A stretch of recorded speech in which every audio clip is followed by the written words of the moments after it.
Para jemaah sekalian, kemudian Bismillahirrahmanirrahim. Di sini Syekh Muhammad At-Tamimi memulai kitabnya dengan basmalah. Dan ini adalah merupakan bagian dari kebiasaan para ulama, di mana ketika mereka mengarang sebuah kitab atau menyusun sebuah risalah, mereka senantiasa memulai kitab-kitabnya atau risalah-risalahnya itu dengan basmalah. Yang pertama, ini semata-mata mutaba'ah bi kitabillah, yaitu mengikuti kitab Allah, yakni Al-Quran, di mana di dalam Al-Quran pun dimulai dengan basmalah. Bahkan semua surat di dalam Al-Quran itu diawali dengan basmalah, kecuali surat At-Taubah. Adapun alasannya kenapa surat At-Taubah tidak diawali dengan basmalah, ini minimal ada 3 alasan. Yang pertama, karena surat At-Taubah ini ditujukan untuk orang-orang kafir, orang-orang musyrik, orang-orang munafik, yang mana mereka ini adalah orang-orang yang jauh dari rahmat Allah. Sementara basmalah adalah rahmat Allah. Bagaimana di dalam riwayat Imam Muslim dari sahabat Sufyan bin Umammah radhiyallahu an, beliau mengatakan, sungguh di awal surat ini, yaitu surat yang dimaksud surat Taubah, tidak ditulis basmalah karena lafaz masalah adalah rahmat. Maha rahmat itu adalah keamanan. Sedangkan surat ini diturunkan pada orang-orang munafik, dan rasa aman itu tidak untuk orang-orang seperti mereka. Jadi ini diantara alasannya kenapa surat At-Taubah itu tidak diawali dengan basmalah. Alasan yang kedua, kenapa surat At-Taubah tidak diawali dengan basmalah, karena surat At-Taubah disebut dengan surat Baro'ah. Artinya adalah pernyataan pemutusan perjanjian damai dengan orang-orang musyrik. Bagaimana Allah memulai ayat ini dengan firman-Nya, baro'atun minallahi wa rasuli ilal ladina ahadatum minal musyrikin. Kemudian yang ketiga, alasan ketiga kenapa surat Baro'ah itu tidak dimulai dengan basmalah, karena surat Baro'ah ini adalah berisi pernyataan perang. Pernyataan perang dengan orang-orang musyrik, ya. Bagaimana yang termaktub di dalam ayat kelimanya. Apabila telah habis bulan-bulan haram, maka perangilah orang-orang musyrik di mana saja kamu temui, tangkaplah dan kepunglah mereka, dan awasilah di tempat-tempat pengintaian. Jika mereka bertobat dan melaksanakan sholat serta menunaikan zakat, maka berilah kebebasan kepada mereka. Sungguh Allah Maha Pengampun lagi Maha Penyayang. Jadi itu diantara 3 alasan kenapa surat Al-Baro'ah ini, surat At-Taubah ini tidak diawali dengan basmalah. Kemudian Syekh Muhammad At-Tamimi di sini memulai kitabnya dengan basmalah. Ini pun dalam rangka mengaplikasikan sabda Nabi Muhammad SAW, di mana Rasulullah SAW bersabda dalam riwayat Imam Ahmad, kullu kalamin o amrin dibalin la yuftahu bidzikrillahi fahuwa abtar. Jadi setiap perkataan atau perbuatan yang dibilang bagus menurut hukum syara yang tidak dibuka dengan bidzikrillah, yaitu menyebut Allah, fahuwa abtar, maka perkara itu terputus. Artinya tidak sempurna atau terputus daripada keberkahannya. Dan demikian pula Rasulullah SAW pun mencontohkannya, di mana setiap beliau mengirim surat kepada raja-raja atau pembesar-pembesar sebuah negeri untuk berdakwah, beliau pun memulainya dengan basmalah.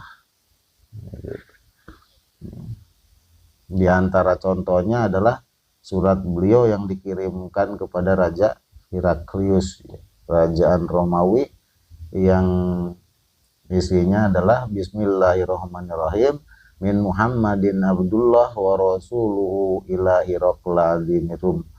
Ya, dengan menyebut nama Allah yang Maha Pengasih lagi Maha Penyayang, dari Muhammad hamba Allah dan utusannya, ila Hiraqla dimirum, ya, kepada Raja Heraklius atau kepada Raja Romawi, yakni Heraklius. Dan ternyata ya, memulai dengan basmalah ini bukan hanya dilakukan oleh Rasulullah, tapi ini merupakan kebiasaan para nabi sebelumnya. Di antaranya adalah Nabi Sulaiman, ketika beliau mengirim surat kepada Ratu Bilqis, Nabi Sulaiman pun memulai suratnya dengan basmalah. Ini bisa kita lihat dalam surat An-Naml ayat 30. Innahu min Sulaiman wa innahu bismillahirrahmanirrahim. Surat An-Naml ayat 30.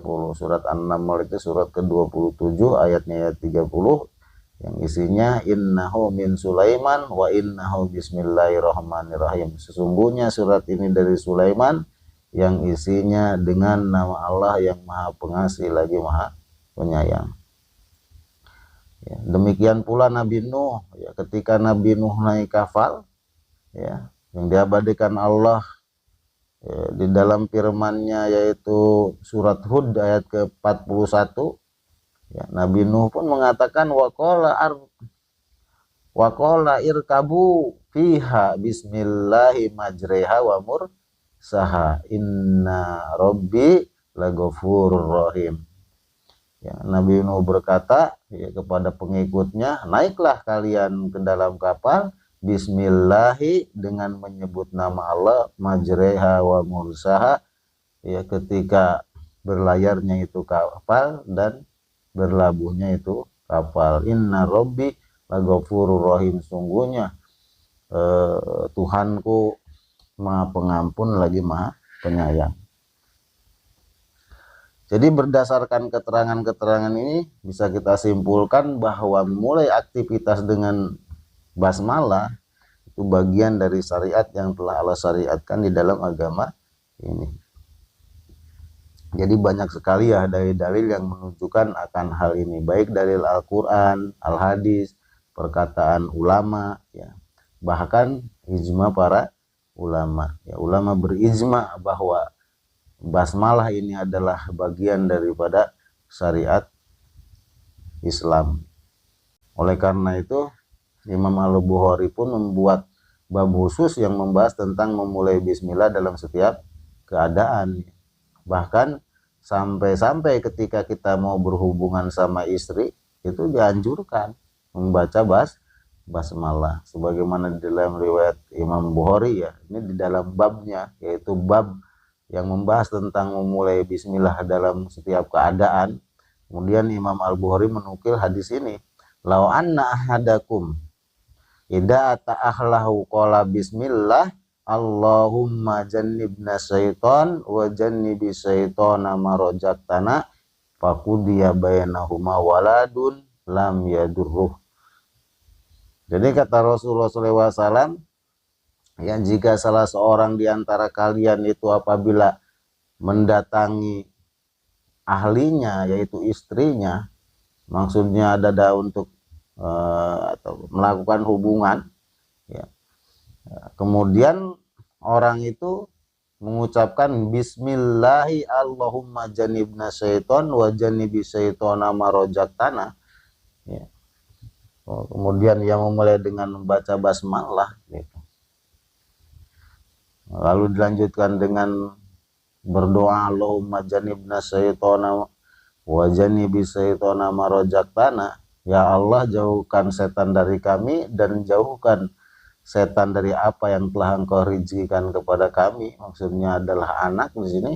Maka fakudiya bainahuma waladun lam yadurruh. Maka kata Rasulullah SAW, ya, seandainya ditetapkan oleh Allah itu ya, disebabkan bainahuma, disebabkan hubungan keduanya itu waladun anak, lam yadurru, maka setan tidak akan mencelakainya. Bahkan dalam riwayat yang lain ditambahin abadan, artinya setan tidak akan mencelakainya selama-lamanya. Ini makanya ya. Jadi kalau ada anak sedikit-sedikit kesurupan, ini kemungkinan ketika berhubungan gak baca doa ini, gak baca basmalah, kemudian dilanjutkan dengan doa ini. Karena kalau baca basmalah kemudian dilanjutkan dengan doa ini, kata Nabi, setan tidak akan mencelakainya selama-lamanya. Faqudiya bainahuma waladun lam yadurruh. Dalam hadis yang lain sebenarnya inna syaitana yahduru ahadakum inda kulli syai'in min sa'ni hatta durahu inda ta'ami. Di dalam riwayat Imam Muslim hadis ini ya. Jadi kata Rasulullah SAW, inna syaitana yahduru ahadakum, sungguhnya setan itu mendatangi salah seorang kalian itu inda kulli syai'in, ya, dalam setiap keadaan. Dalam setiap keadaan, hatta yahdurahu inda ta'ami, ya, sampai-sampai setan itu mendatangimu ketika kamu mau makan, ya. Sampai mau makan setan datang gitu. Ngapain setan hadir ketika makan? Yang pertama mau ikut makan, yang kedua mau menggoda kita agar makan kita menjadi maksiat. Makan itu hukumnya kan mubah. Nah, perkara yang mubah bisa jadi ibadah, bisa jadi maksiat. Nah, begitu pula ketika istilahnya kita mau berhubungan dengan istri, ya, kemudian kita tidak membaca basmalah, ya, maka bisa-bisa setan bukan sekedar hadir, tapi bantuin kan gitu. Mau makan, mau ikut makan kan gitu. Jadi ketika kita berhubungan sama istri nggak baca basmalah dan doa ini, maka setan hadir. Makanya pantas gitu ya, anaknya gampang kesurupan, gampang ngelihat yang aneh-aneh, ya, karena bisa jadi ketika berhubungan, ya, ketika orang itu berhubungan dibantuin sama setan. Jadi intinya para jamaah sekalian, ya, membaca basmalah itu bagian dari syariat yang Allah syariatkan di dalam agama ini, baik yang sifatnya wajib maupun yang sunnah. Ya, ini poin pertama ya. Kemudian akan membahas basmalah, ya, berdasarkan kaidah bahasa Arab ya. Dan ini merupakan suatu keumuman di kalangan para ulama, di mana ketika mereka mensyarah sebuah kitab, mereka selalu membahas basmalah berdasarkan kaidah bahasa Arab. Walaupun pembahasan mereka itu berbeda-beda, maksudnya ada yang membahas secara global ataupun secara terperinci. Nah, di sini kita pun akan membahas basmalah ya berdasarkan keumuman yang dilakukan oleh para ulama. Nah, bab pada lapan bismillah ini berta'aluk atau berkaitan dengan fi'lun mahduf, ya, muakhar, berkaitan dengan fi'il yang dibuang, yang mana fi'il ini ada di akhir kalimat. Maksudnya ada di akhir lapan bismillahirrahmanirrahim. Kenapa kalimat yang dibuang itu kalimat fi'il? Karena berkaitan dengan aktivitas atau perbuatan, dan perbuatan dalam bahasa Arab itu disebut fi'il. Atau bisa juga kalimat yang tidak disebutkan ini disebut jumlah fi'liyah. Jadi dalam ilmu bahasa Arab itu ada jumlah ismiyah, ada jumlah fi'liyah. Jumlah ismiyah adalah kalimat yang terbentuk daripada kalimat isim, seperti misalnya mubtada khobar, atau kalimat terbentuk dari jumlah fi'liyah, ya. Kalau kalimat yang terbentuk daripada jumlah fi'liyah itu kalimat yang terbentuk dari fi'il fa'il. Dalam Al-Quran banyak ya, dalam Al-Quran atau hadis kalimat yang terbentuk dari dua istilah ini. yaitu sebagian katanya mahdhuf atau tidak disebutkan atau tersembunyi. Di antara contohnya misalnya kalimat tauhid. Nah, kalimat tauhid ini la ilaha illallah itu adalah kalimat yang terbentuk daripada jumlah ismiyah. Kalimat jumlah ismiyah. La ilaha illallah. La-nya adalah la nafi, di mana amalnya la nafi itu adalah tansibul ismu wa tarfaul khobar, menasabkan isimnya, merofakan khobarnya. Nah, makanya ilaha ini dinasabkan gitu. Asalnya kan ilahun, kemudian jadi la ilaha karena jadi isimnya la nafi. Mana khobarnya? Khobarnya makhdhuf, khobarnya dibuang. Takdirnya adalah hakun gitu. Jadi tidak ada Tuhan yang berhak disembah selain Allah gitu. Karena kalau kita memaknai kalimat tauhid ini secara kontekstual, maka akan menghasilkan makna yang batil. Tidak ada Tuhan selain Allah. Jadi apapun yang disembah ya, itu adalah Allah. Dan ini tentu makna yang batil gitu. Makanya para ulama mencari makna yang sesuai dengan kalimat tauhid ini. Nah, berdasarkan kaidah bahasa Arab ditemukanlah dalam kaidah dalam kalimat tauhid ini ada kata yang dibuang atau tidak disebutkan. Yang mana kata yang tidak disebutkan itu kedudukannya menjadi khobar la, yaitu khobar la nafi, dan kata itu disepakati oleh para ulama hakun gitu. Adapun dalil yang dijadikan ijma yang oleh para ulama adalah surat Al-Hajj ayat ke-62 ya. Surat Al-Hajj ayat 62, dalika bi annallaha huwal haqqu wa anna ma yad'una min dunihi wal batil. Yang demikian itu disebabkan dialah Allah yang hak, dialah Allah Tuhan yang hak gitu. Dan apa saja yang mereka seru selain Allah itu adalah Tuhan yang batil. Oleh karena itu para ulama mengatakan, di antaranya Syekh Utsaimin di dalam syarah Thalatsul Usul, bahwa lafaz bismillah mengandung makna isti'anah. Jadi makna atau ba pada lafaz bismillah ini mengandung makna isti'anah, yaitu mengandung makna permohonan.